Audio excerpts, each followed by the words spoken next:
Circle of people ఎవరైతే చుట్టుపక్కల ఉంటారో వాళ్ళు చాలా ఇంపాక్ట్ క్రియేట్ చేస్తారు. దానికి ఒక ఎగ్జాంపుల్ చెప్తాను. ఒకరోజు ఒక లాయన్ ఒక ప్రెగ్నెంట్తో ఉందనమాట. అది అడవిలో వెళ్తుంది.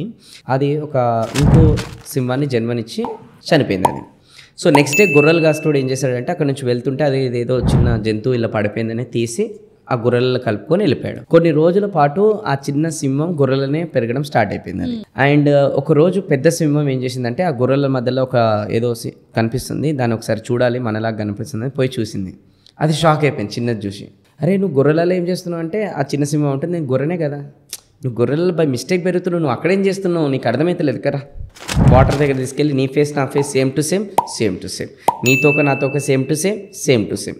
ఇప్పుడు నేను సింహం లాగా అరుస్తాను, అది సింహం లాగా అరిచింది. దీన్ని అడగమంటే మే అంటుంది. అది ఎందుకు? రీజన్ ఒకటే, అది గొర్రెల్లో పెరగడం స్టార్ట్ అయింది కాబట్టి అది కండిషనింగ్ అట్లా అయిపోయింది. ఈరోజు మనందరం కూడా సింహాలమే, but due to some kind of people మనం తిరగడం వల్ల గొర్రెలు అయిపోయినాయి.